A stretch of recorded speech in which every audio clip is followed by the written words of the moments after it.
So, I don't know if you saw or not, but Tom Segura recently went full middle aged white mom with a bob haircut, speaking to minority food service employees levels of Karen recently. So, he had to check his bag at an airport, and for whatever reason, that just absolutely caused him to come completely unglued. Now, mind you, I'm not really bringing this up to like make fun of him. I usually really like Tom Segura, love his Netflix specials. Dude has, I think, 5 specials on Netflix, and every single one is just like absolutely hysterical. Like 8s and 9 out of 10s across the board, maybe even a couple of 10 out of 10s.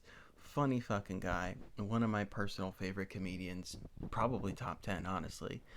But yeah, I because I like him so damn much, I couldn't help but be invested in this situation. So I'm not going to like totally like backtrack through the whole story. Podcast Cringe and Too Lazy to Try already both made videos summing the whole situation up pretty well. But just in the really quick refresher version is, yeah, he was in an airport, had to check his bag, and for whatever reason was infuriated about this, that he went on to tweet about how the gate agent was a cunt. I'm gonna say what he said because I'm not monetized, so I can't get demonetized. Anyway, yeah, and he made this like whole big stink on Twitter.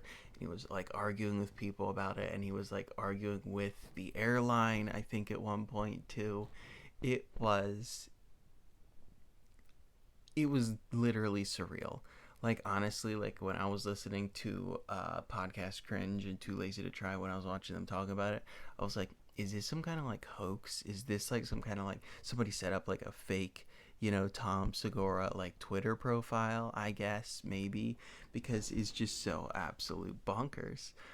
Um, and I do think, and like again, I really like his comedy. Like I will continue to re-listen to all of his specials, you know, for years to come, probably, especially his newest one, the one he released this year, fuck it, Sledgehammer.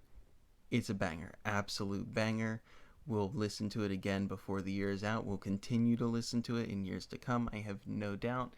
Honestly, it might even be his best yet, in my opinion. But like he was just like wildly out of touch here. If it looks like I'm looking down and reading notes, it's because I am. I'm not enough of a professional to hide that at this point yet. But yeah, anyway, so he's a very good comedian. But I mean, let's keep it a buck here. He's not. He's not Chappelle. He's not Bill Burr. And he was talking about how like apparently he literally asked, in his own words, if I remember correctly, he literally asked the gate agent, "Do you know who I am?" Like it's entirely possible she didn't. Like I don't know that she didn't. I wasn't there. But he's a big name in comedy, but if you're not like super duper into stand up, you it's entirely possible that you won't know who he is. Like let's be real, Tom Segura is not a household name by any stretch. He's famous, but he's not a household name. And I just think it's funny that it seems like it's always those types of celebrities that make these types of situations, you know what I mean? Like it's always I like listen, I'm not coming at this from like I'm just some nobody. Like I'm just some broke nobody with no real social media presence at all. So like I'm not trying to like, compete. Obviously, he's a giant to me, but let's be real, like in the scale of like the actual real world, he's Joe Rogan's friend. You know what I mean? I mean, like, he's just that one guy who is on the Joe Rogan experience sometime. Probably the funniest out of like all the like out of shape bald dudes that Joe Rogan hangs out with. But he's not like, again, he's not a comedy legend. He's not like, entertainment royalty. And not that it would be right for him to act this way, even if that was the case. Like, obviously, it would still be really uncool. But the fact that he, like, the fact that he thinks he's so much bigger than he is, makes it even funnier. Like, let's say, I don't know, let's say, let's say Jerry Seinfeld made this, whole scene.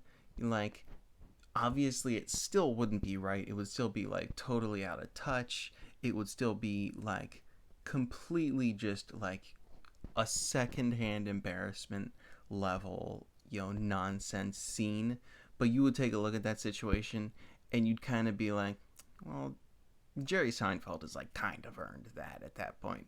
Tom Segura, on the other hand, like a lot of people probably heard about this situation and they were like, "Who's Tom Segura?" You know what I mean?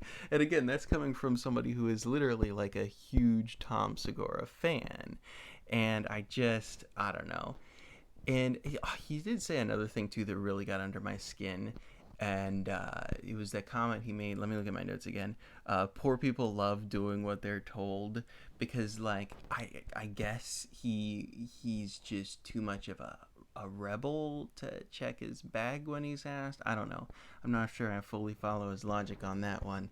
But that was just such an out of touch thing to say because it's not like, the poors. I think that's how he actually worded it. It was the poors, not even poor people.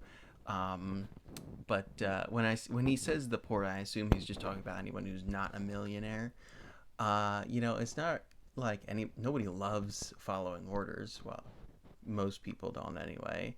It's just a matter of like giving the most basic, like bottom of the barrel, baseline, bare minimum amount of a fuck about other people, which Tom is apparently not able to do after his like illustrious career in comedy as like I won't say a B-list comedian, but let's say an A- comedian maybe. Uh but yeah. Anyway, I just thought that situation was like super duper funny and I had to comment on it. I don't really have like that much to add, I'm not a real profound thinker. I guess I just wanted to hop on there and be like, hey, what an asshole, right? Anyway, that's pretty much all I got. Appreciate you watching all the way to the end. Be well.